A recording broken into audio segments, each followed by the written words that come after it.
Well, I wasn't sure if this was actually going to happen, but it looks like Nancy Pelosi says that she will be delivering the articles of impeachment over to the Senate in the next day or two. Here is a clip from her press conference that she did today announcing this. Here she is. And that one other part of that is that we will be, in the next few days, when I'll be talking with the managers as to when the Senate will be ready for the trial of the then President of the United States for his role in instigating an insurrection on the Capitol of the United States, on our democracy, to undermine the will of the people. Very clear has been on this path for a while, but just that day, he roused the troops. He urged them on to fight like hell. He sent them on their way to the Capitol. He called upon lawlessness. He showed a path to the Capitol, and the lawlessness took place. A direct connection in one day, over and above all of the other statements he had made before. So in any event, if somebody's asking, I'm not going to be telling you when it is going, but we had to wait for the Senate to be in session. They've now informed us they're ready to receive. The question is, are there questions about how a trial will proceed? But we are ready. With that, I'm pleased to take any questions. What do you got, Jack? Okay, so it does look like they are going to be going through with the impeachment, with sending over the articles of impeachment over to the Senate. I wasn't sure if they were going to do this because I think there's a question on whether or not the Senate can actually hold the trial. I guess the House could still send over the articles, and then it would be up to the Senate and up to Justice John Roberts, because he would be the one presiding over the trial, and it's still unclear whether or not you can impeach a former president. The Constitution says president is the language that they use. They say, to impeach the president. And it doesn't say anything about former president, but it also, in fairness, doesn't say sitting president. So I guess president, but Trump is not the president anymore. So I think they're going to have to mull that over. Now, Mitch McConnell has come out saying that he will give the administration 2 weeks in order to prepare. So there wouldn't be anything going on for at least 2 weeks from the time that Nancy Pelosi sends over the articles. And Trump has apparently hired an attorney at this point. So he's got one ready to go. So look, the impeachment is to serve two purposes. One is to remove a sitting president because they are unfit for office at that point. You've determined that whatever they've done, they've committed something so egregious that they should no longer be holding the office. So it would be to remove the president. Well, Trump is gone, so there's no need to remove him. So going forward with an impeachment seems moot, except the other thing an impeachment does is it prevents the person from running for office again. So that is really what they're doing. He's not a threat to us anymore. He doesn't have the codes to the nukes, okay? He cannot declare war. He can't do anything. All he can do is go play golf now. He's done. He's not the president. He has no power. So this has nothing to do with keeping America safe. This has nothing to do with, it really has nothing to do with anything except wanting to prevent him from running for office again, which sounds really like something that happens in banana republics. Like, oh, you're going to ban your opponent from ever running for office again. At this point, it just seems like, and I don't even know why that was ever in those articles of impeachment or in the impeachment code for the Constitution to begin with. That seems so completely fundamentally anti-democracy to say we're going to ban certain people. And I know they do that in other circumstances as well, but it all seems to me to be anti-democracy. Seems to me like they should have a lot of confidence in the job they're going to do for the next 4 years, that if Donald Trump were to run again, that they wouldn't have anything to fear because they would have done such a great job. But instead, it sounds like to me, they're planning on doing such a crappy job that Trump might actually rise in popularity, that we might actually, there might be a chance that we actually look back and say, sure do miss that guy. Because I know a lot of people said that when Trump was in office. They said, oh, sure do miss that George W. Bush guy. He wasn't so bad after all. You know, we thought that Republican was bad, but look at this Trump guy. Even though there is no question George W. Bush was worse than Trump. He killed people. He actually got people killed. He marched us into endless wars that we're still not out of because Trump didn't end them like he was supposed to, even though he winded them, to his credit, he didn't start any new ones, but he didn't end the current ones either. And I know that was a lot of Congress's fault, and there was a lot in the Pentagon. There's a lot more to it because the machine is very tough to stop. It's like turning around the Titanic. It's nearly impossible with the way our military-industrial complex goes. But why would they need to worry about Donald Trump rising again if he was so atrocious? He was so bad. Americans absolutely are disgusted by him, and they're going to do such a great job. They shouldn't have anything to worry about 4 years from now. But it seems like they are worried. So they're attempting to just erase his presidency. They want to ban him from ever running for office again. Because even now I thought that one of the things about removing him from one of the things about convicting him with the impeachment would be that it would remove his post-presidency benefits. But actually, legal scholars have looked over the documents or the code and have said it doesn't look like it would remove his post-presidency benefits, that he would still be able to retain those even if he's convicted of impeachment. So the only real consequence would be that he would not be able to run for office. That's the only consequence. He would, and maybe he wouldn't get invited to presidential, shenanigans where you see Clinton and Bush and Obama hanging out together like bros. He wouldn't get invited to that, but he's not going to want to go to that stuff anyway. So they don't have to worry about that. He's not going to show up. So the only thing that this does is this bans him from ever running for office again. And I think it's not, I don't think this is going to work. I think the card that Trump has in his pocket, let me just back up for 1 second. I just want to finish one thought.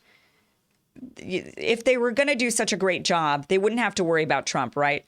But the fact that they're even moving forward with an impeachment of a president who doesn't even have the codes to the nukes, who has absolutely no power and has no control over anything anymore in our lives, the fact that they're going through with this just goes to show what kind of a job they're going to be doing the next 4 years.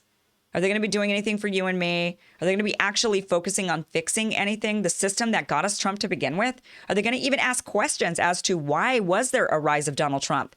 No, instead, they're focusing on censoring people. They want to deprogram and rein in on media and deplatform and censor because they think that's the problem. Not them, not their job, not the fact that they twiddle their thumbs and do absolutely nothing except sit around and just point the finger at one another and then exchange gifts with one another warmly. They are not going to do any job for us. So that's really ultimately what we're seeing. The fact that they're moving forward with this, that they're actually going to waste our tax dollars and time on this when Americans are standing in line at food banks. This is what they're going to waste our money on, because I can guarantee you that the vast majority of Americans would say, you know what? I'd rather give this money to my neighbor who's having to go to a food bank to feed their family, rather than you assholes just sitting around in Congress deciding, oh, let's go ahead and make sure this guy can never run for office again because we can't have that happen. So Trump does have one card I think he should seriously consider playing. And that is he can continue to, now he's kind of dropped the hints, but he can continue to drop stronger hints that he's planning on forming a third party.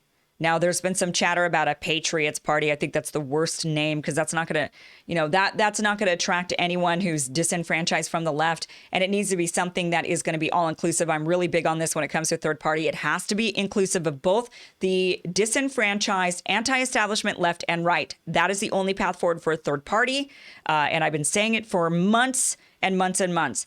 And Trump, with this Patriot Party, it's kind of, but what it would do is it would scare the living daylights out of the Republican Party, because a Patriot Party led by Trump would absolutely detract voters from them and absolutely be a threat to them and their power. And that would be a threat to McConnell. So if Trump continues to say, hey, if you guys convict me, then I'll tell you what I'm going to do is I'm going to make a third party, and maybe I can't run for office again, but I can sure get a lot of my power and bring people over to my party. And I'm going to do it if you guys go through with this. I think that is his card. And he's probably, if he was smart, but that's kind of debatable, that's what he would do. But I don't know if he will do it. But I would prefer these people to, look, if he committed a crime, I'm all about convicting somebody and impeaching. I think the bar for impeachment needs to be very, very high really to impeach at all. It should have been much higher than what these clowns have done. We don't even remember what the first impeachment was about. Most people can't even remember it. You say, oh, Ukraine. Oh, yeah, it was something about Ukraine. It wasn't even so egregious that people can remember it. So to me, the bar has to be much, much higher. They have to have committed a crime, a real serious crime. And then they can go and be convicted. And once they're convicted of that impeachment, and that's not a criminal procedure, and they're kicked out of office, then they should be prosecuted in a court of law for the crime they've committed. That absolutely needs to happen. And that needs to happen to all of our political leaders right now who are committing crimes, because many of them are. And really, they should all be impeached. All of them should be thrown out of office. And our system needs to go back to the American people rather than to the donor class. But right now, we have a nation on the take. But I also want to show you where this is headed, because we're seeing now this sort of new normal of impeachment where, Trump was impeached twice in less than 2 years by the same Speaker of the House, Nancy Pelosi, who oversaw now, I think, half the impeachments that have ever happened in the history of our country. 3 impeachments have happened in my lifetime, which is crazy. I'm not that old. At least I don't think so. And now, I think that we can see in our future, this is kind of the new thing. Remember when in the Senate, when the Democrats got rid of the filibuster and Mitch McConnell said, you will live to regret this. Don't do it. You will live to regret this. And sure enough, under Republican control, when they finally got that gavel, they said, all right, guess what we're going to do?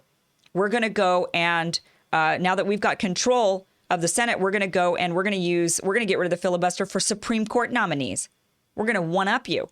And that's what they did. And Democrats lived to regret that because by killing off the filibuster, you can make sure that you get the most radical of people in those court seats rather than more moderate people that have to kind of be in the middle, seeing both sides.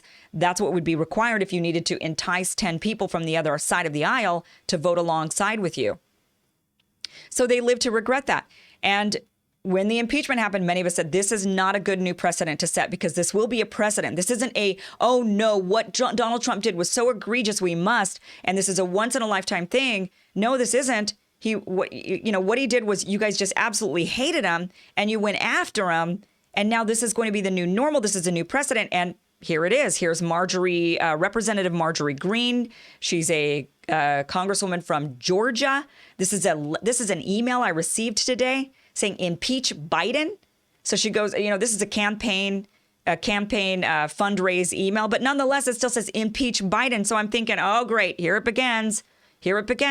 This is what they're going to do. They're going to start looking for reasons to impeach Biden. Now, I don't think they're going to do it to good old Joe because good old Joe plays by establishment rules. So I don't think he's going to be the one that they're going to impeach. But Kamala Harris, I think if the Republican Party stays the way the Republican Party stays, if it doesn't reform, which I kind of hope it does, I really hope it does. But if it doesn't, then I think we could absolutely probably look already at plans to impeach Kamala Harris when she takes over for Joe Biden, when he's being forced to step aside. They're going to absolutely be looking already beforehand, just like they did to Donald Trump, on ways and reasons to impeach Kamala Harris, just for no reason but to do it because they think she's a radical. And this will be the new normal. This is the new precedent that Nancy Pelosi set for our country. You can thank her later. Really just unbelievable. We are in the middle of a crisis. We have more Americans unemployed than ever and more Americans standing in bread lines than we've ever had. And this is what they're focused on.